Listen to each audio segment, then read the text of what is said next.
without you and you alone. Part of me that kid is gone, and I know that I can't get caught up. Starting in 3, 2, 1. What is up, everybody? It is your boy Jojo. Welcome to Just a Vibe Podcast. Today I have Roland Eslava. Sorry, am I saying it right? Yeah, Is that your last Eslava. name? Yeah? Eslava. Yeah. Intro yourself a little bit. Yeah. My name is Roland Eslava. I'm 26 years old. Born and raised Vancouver, BC. Obviously, I'm Filipino, as you can see by the complexion. Yeah. I've known Jojo for now Like 5. When did I meet you at? I was 19. Holy! I think I was it 19. 2020 when I met you? 2020. No, 2019. 2020. 2020 or 2021? I think 2020. 2020. Yeah. Yeah. Because I met you at RSF. Yeah. Yeah. Yeah. So I've known Roland for 5 years, or 4 years. 4 years and now. Yeah, going on 5. If I was to say something about Roland, dude, Roland is if joy and positivity was a person, I think it'd be Roland. Look at this guy. He's always That's crazy. smiling. That's crazy. You know what I mean? Like I think, like, honestly, like when I wouldn't say when stuff gets tough, I'd like think of Roland and be like, oh my God, I got to do better. But like if there was someone to think about, I think it'd be you, because I think you, out of all the people that I've met in my life, have always had like the most positive outlook. You know? Thank you. I don't know if you've always had your hard times or anything like that, but just to me, like, perspective wise, I think you've always just been a really positive person. I appreciate that, man. Yeah. I would say, like, for most of the time and most of my life, like, Pretty I was happy? pretty happy and like pretty positive. Yeah. But then, like, obviously that's not me, like, 24/7, Mhm. right? Like, you know, obviously not in front of people, like, I'm sure you have your I have other my side. I have my moments, bro. Yeah. Like, yeah. I cry, you know. Real men cry. Dude, real men cry, bro. Men's health. Dude, mental health. No, seriously. But Yeah. yeah. I've, you know, Yeah. but in terms of just like how I am, like on a day-to-day basis, yeah, I feel like it's almost. Do you always get almost that? just it's like second nature. Yeah. Because it's harder to, and it's more draining almost to like be negative and to just like frown than to just kind of go around and. Do you get that a lot smile. though? Like that perception of you always being very happy. Do you get that? I think so. I think a lot of people have just said, like, I'm just a very smiley person. Yeah. And like they recognize the smile. Yeah. Yeah, I've always had it. I've always just been a big smiler. So like, how does that perception make you feel though? I feel like sometimes people can even see it as like, you might be like, oh, like, no, that's not me. You know what I mean? Yeah. I mean, I think because I only see myself from like that first person lens, but then if maybe if I was in your shoes and you saw me and you'd be like, oh, this dude's smiling all the time. Yeah. But no, it's I think contagious. You know what I mean? I appreciate it. Got me smiling right now. Yeah, you got me cheesing, man. No, but it's just second nature, and I think you know, I feel I don't think I'd be kind of where I'm at without the, I guess, attitude and the smile. Yeah, that's true. That's true. I just try to look at everything kind of half glass full. Yeah. So, dude, yeah. I'm like, if there's one thing I could say too, like, I'm pretty proud of you, bro. Hey, I'm proud of you too. I'm so proud of you. You actually made it to doing what you said you were gonna do. You know what I mean? Yeah, that was crazy. So for context, yeah, I mean, I remember when we were. So backstory, we used to train at Richmond Sports Fitness. I was your first one. Yeah, dude. Yeah. So I'm a powerlifting coach now. Yeah. I do it full time. It's it's my livelihood, and I remember when I was at Apple and like I just finished like my first meet. I wanted to like coach people, and I wanted to like be there, write people's programs, and I think it was you, Batter, Danny, Kyle, Isaiah.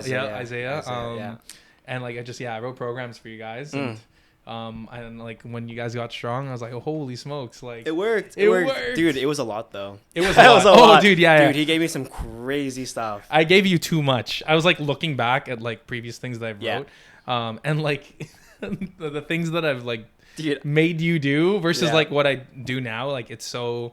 Before it was kind of just random, but now it's a little bit more rough. It was rough. It was a rough draft. It was too much. Yeah, I actually saw Batter the other day, and he was like, really? "Hey man, you actually shouldn't have been doing all those. he's like kind of just pick and choose. And I was like, oh yeah, I've been doing that. Because there was a lot. There was a lot. Yeah. So yeah, now I coach full time. You know, I've coached people. Proud of you. Yeah, I coach people on the international, like up to an international level. stage. You can say that. I've had two people you know, compete for Team Canada powerlifting, which is really cool. Couple people you know, compete at a national level, many at like the provincial and regional level, and very like a lot of people at the local level. So yeah, I guess it was one of those moments where I like turned my passion into a job. So like starting off, what was the hardest thing? Like what was your biggest obstacle? Like I feel like you've kind of built this business. Yeah. And so what was the biggest obstacle for you? Absolutely. Well, when I quit my job in 2022, it was like I quit my job with 10 clients. And like I went from like a pretty, you know, stable job to just kind of just 10 clients, and I wasn't even charging that much at the time. And so it was kind of okay, I'm gonna just kind of see where this goes. But I was very like determined to make it work. And so I just kept, you know, producing good, like my whole thing was, if I like produce good results, like eventually I was going to be able to just capture some sort of, like, I wouldn't say market share, but like I felt like I was going to attract more people who was curious about like what I was doing with my service. And so I kind of kept going, and then from that first year to the second year, I went up to like 25 clients. No, maybe 20-ish, 25. So 2022 to 2023, 25 clients. And like how far are you in now? I have now 40.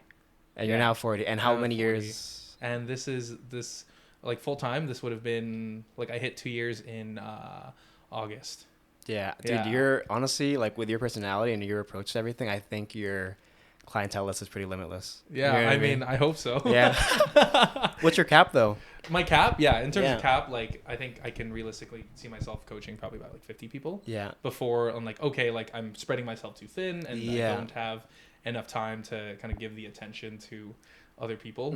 Because I feel like, you know, if I'm coaching like 100 people, for example, like I feel like that's just too much for one person to handle. Like everyone's training, everyone's emotions, like what are they, and you know, the things they're going through. It's like, there's a cap eventually. But so versus trainer and coach, is there a difference? Like, is there a different hat? I think so. I think when you look at coach versus trainer, I think I have a very like niche job where powerlifting is very interesting. I talk to my clients pretty much daily, and it's become like a little family for you. It has been, absolutely. Yeah, the people I coach, and those, everyone is amazing. Everyone gets along with each other.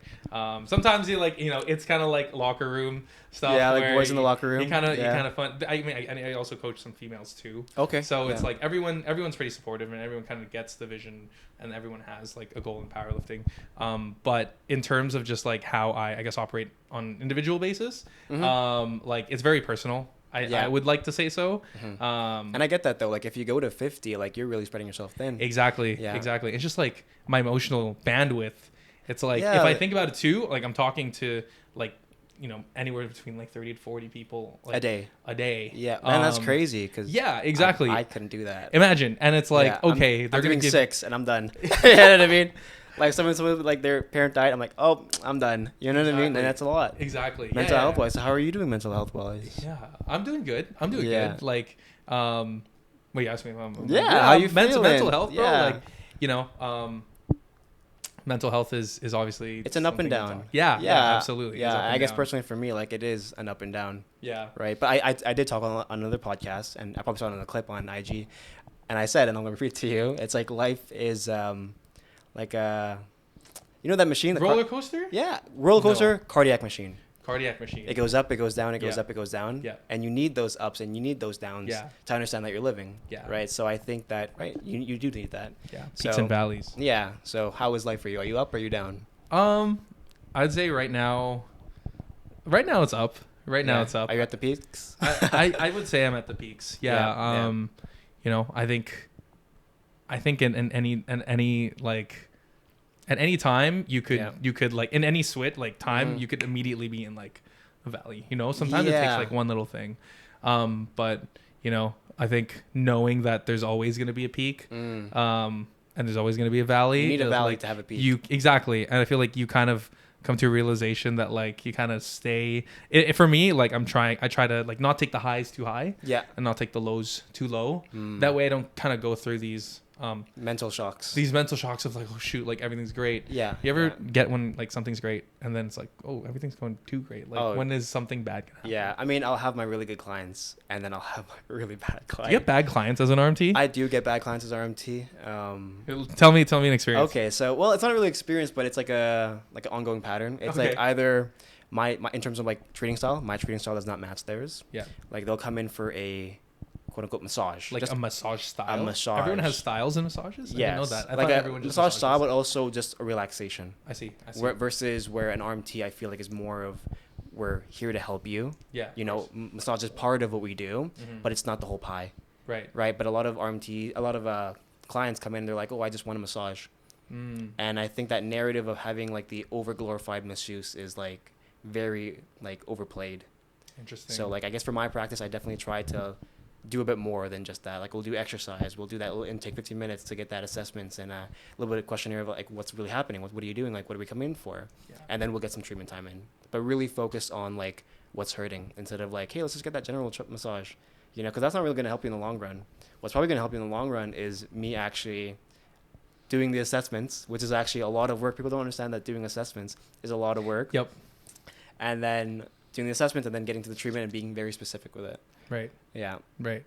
Yeah. I mean, I think this goes with anything in like the professional field. Like, you know, you don't go to, like, there's a difference between an RMT and a Thai massage, right? Like, you go to a Thai masseuse and they're just going to give you the rub down, you know, they're going to make you feel good. But like, okay, like RMT, they're here to assess you and actually get the points where, you know, maybe you have an imbalance or maybe you're hurting because one side is compensating for another. A masseuse isn't going to do that, and we're thinking about longevity rather than a temporary fix. Exactly. I've definitely had clients come in and they're like, well, yeah, like the massage is great, but my arm still hurts. Yeah. My arm still hurts. What are we doing? Yeah. You know? Yeah. And I think as an RMT, your job is to figure out what are we doing. Right. Yeah. Yeah, I feel like it's the same thing. Like, I think at the end, like, you're a problem solver, and it's not just like one session, right? They have to come back because, you know, you're gonna be like, oh, hey, how was your shoulder? Yeah. You know, how's your arm? Like, it's kind of the same thing with me, where it's like one workout, no one's gonna get stronger in one workout, right? Like, and you know, someone's gonna be going through pain. Okay, like, why are you going through pain? Yeah. It's a very, I'm sure you know, it's a very like nuanced. It is like subject, right? And kind of bringing it back to mental health, and also like what you were talking about, like going up and going down. Like I think the hardest part about my job is having to split up my personal life with the professional life. And just like you were talking about, how like at a snap of a finger, it could just be like you can have a really good client or a bad client, or life has these problems, but you still got to perform. Yeah. You know, do you get that sometimes? I definitely would say I get very invested emotionally with my clients' training, and like if like training doesn't go bad, like I feel them because I train powerlifting the same way like they do. Yeah. And you understand. I understand when someone gets injured. I understand when like they fail a heavy lift, and I understand when they don't get, like, they don't achieve goals, like they like, I feel there for them, and as a result my cortisol levels it's showing. Yeah, exactly. But going back to like what you said about it, like having to split up your personal life. You have to like, there needs to be boundaries between that, right? Exactly. I think one thing for myself is just for the most part I have like hours. I kind of just turn my phone off at like 9 p.m. or like usually. Okay. Because like mental reset where it's like okay, like my phone and my phone is like my personal phone, but it's also my work phone. Yeah. Right. So it's like you should get another phone. Yeah, maybe like so it's like I should get a split up a phone, but I think that's where it goes back to, is like, hey, like you can't always be thinking about work. Yeah. Especially as like as a business owner.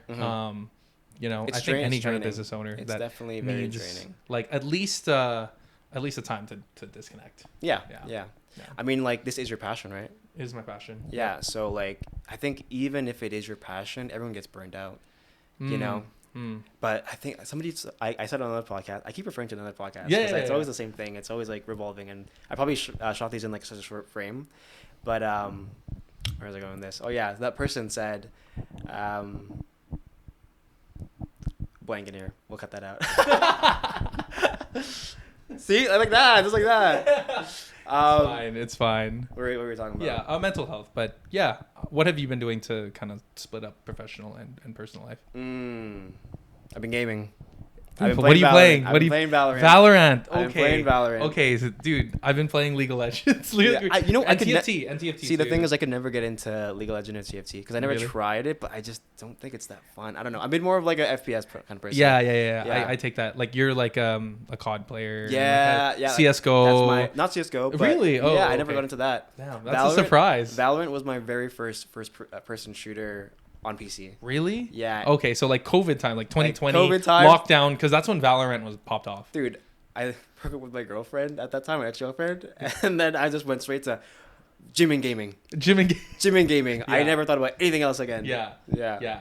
Oh damn, I didn't know that. Are you still playing Valorant right now? Bro, Since if you when you leave, I'm gonna be right there. Hey man, I'm gonna Dude. go quick 30-minute game, bro. Dude. Look for the dub. Oh my gosh. Yeah, I mean, you probably grew up like gaming, right? Not really, kind of. Yeah, I did. Yeah. Like we're talking like Nintendo. Okay, yeah. The GameCube. GameCube, yeah. Yeah. Color.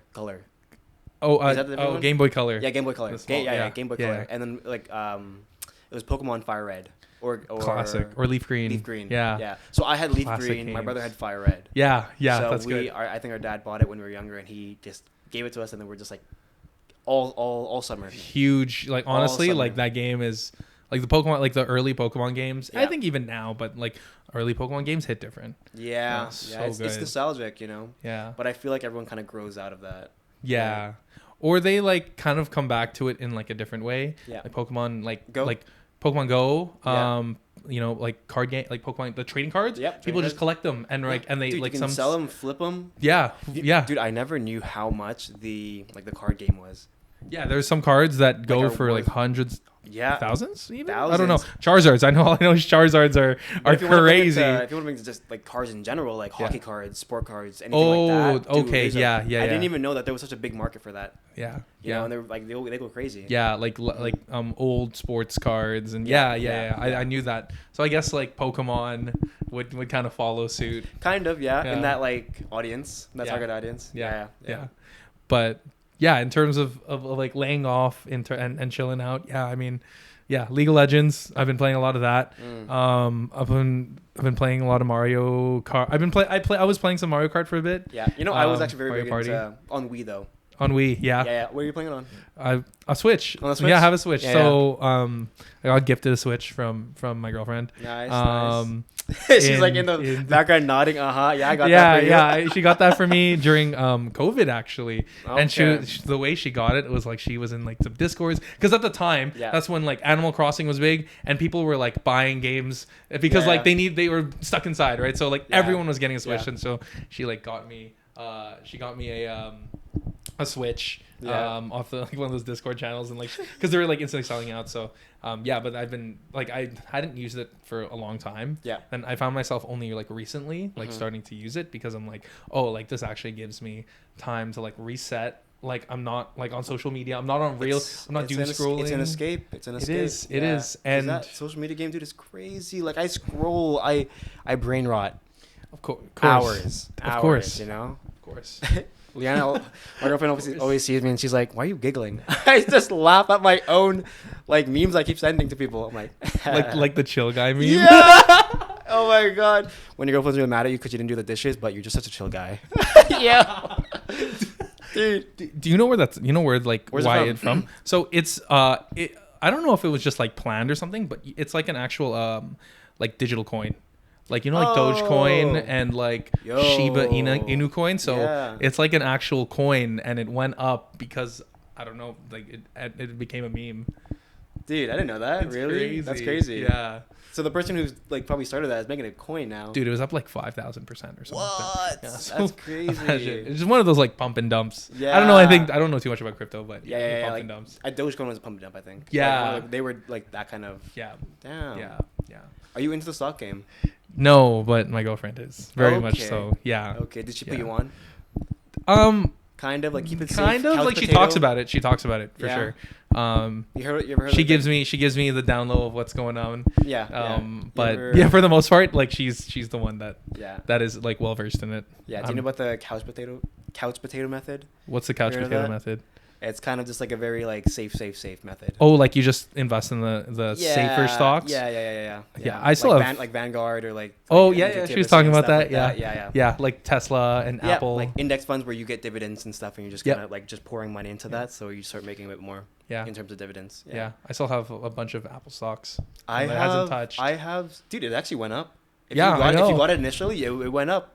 I know, and it's unless some shit happens, like it's probably gonna go up more. I know. So I'm just Trying to make some banking money. it for Yeah. a rainy day or when I obviously will need it. So Yeah, I mean, Yeah. I feel like recently, dude, I gotta get back into it, but like just index funds and like TFX, and Yeah. like what is it?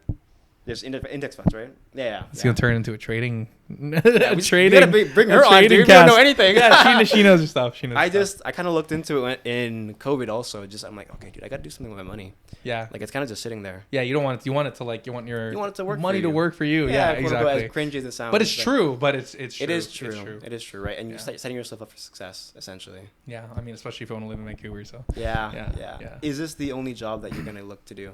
no, like right now, I've been wanting to do a couple more things. Obviously, I still have a lot of things to kind of set up in the background before I kind of move forward with it. Yeah.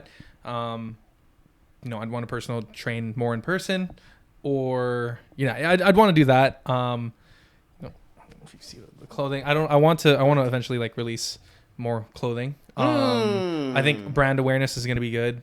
Not only just within like the powerlifting space, but like for people that gym, like I just want it to be a fitness brand, but I want it to be like I want it to cross it with streetwear. Okay, interesting. Where it's like, hey, you can wear this in the gym or you can wear this out, and it doesn't really matter where you go. I want to create like stuff that's timeless. Yeah. Classics. Like everyone needs a black shirt, everyone needs a black hoodie, but like what's gonna make mine different? Yeah. I'll figure that out. But no, it's I want to delve into that. I had like a little bit of a inkling to like start streaming. Yeah. Like, but I just don't know where that's like a kind of more far fetched. Yeah. But yeah, for now it's just continue coaching, train people in person, and obviously like launch a bit more of I want to launch the brand like and put clothing out. So yeah. Is it making you a decent amount right now? It's getting me by for sure. It's getting you by. It's comfortable, and I can like choose to kind of work when I want, essentially. Yeah. Obviously, I'm working like in my mind, like it's 24/7. Like I think about powerlifting a lot. But yeah, I mean, I love it, so it doesn't really bother me. Yeah, it's kind of really like affect me. You're doing it because you love it, and it doesn't really feel like work. It doesn't. Yeah, I mean, there are some days like I do a lot of my like programming, and that's when I rate everyone's week on like Sundays. And I've been trying to be better with not just stacking it all on Sundays. So sometimes that feels like work. Yeah. But at the same time, it also like I get joy out of typing numbers and figuring out what works for people. It's fun. A little it's fun. Yeah, it's fun. Everything's a little science experiment. That's I like to say. So true. I can compare that to like me editing. Yeah. Like literally when I'm editing, I'm laughing. Yeah. It's so funny. I'm like, let's add this. Let's do this. And it's fun. And I think it probably helps your like creative side too, right? Yeah. I think me doing this kind of stuff is kind of me divulging into like the passion. Mm-hmm. I feel like work will always be work. Yeah. As much as everyone's like, oh my God, you should love to do this, and you want to promote that you love to do this, but it's just not everything I love. Yeah.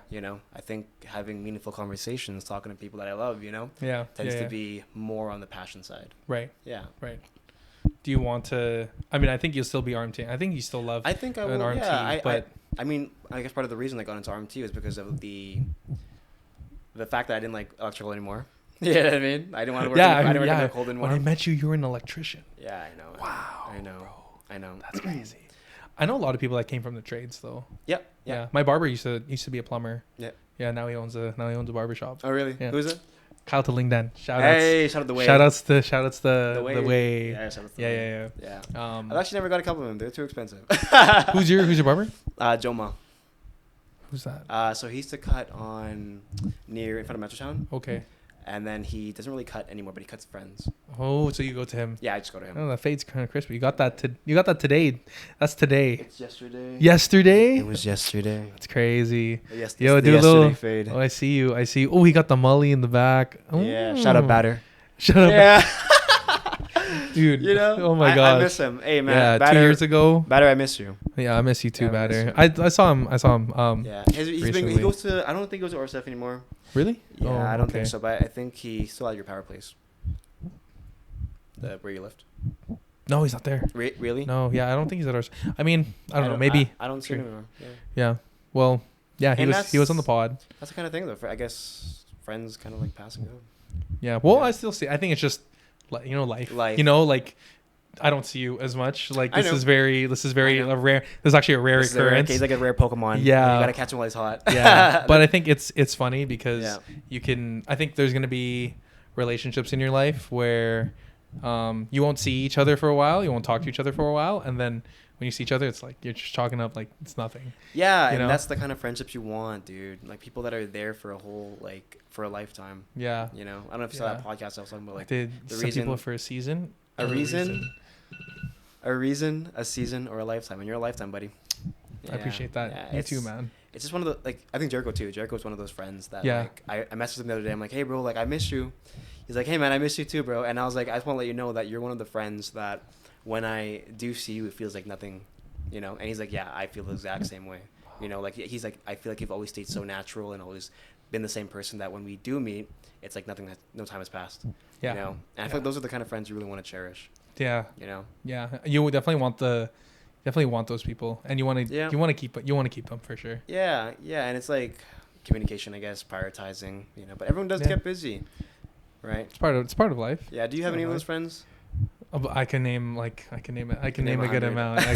I can name amount, and I think those ones, those ones understand because I think they are kind of in the same boat as me, where it's like we know that we have our own thing going on. Some are in school, some are working, some are just busy with things, and even if you don't see them as much, that's why we have social media, we have technology to connect us. By the phone. Yeah, by the phone. Phone works both ways. Yeah, it does 100%. Yeah.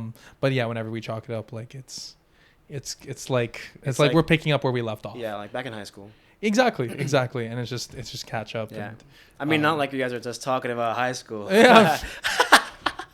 You know what I mean? Like, yeah. I mean, sometimes we will, but like for the most part, it's like when it's hard not to though. It's hard not. Yeah, obviously, especially with people you used to go to high school with, because things were simpler. But now obviously we're getting older. We're adult. We're not even. Yeah, we're getting older. We're grown. We're adults. Mm-hmm. Like I think the struggles that we had before, like we always had struggles. They're just different.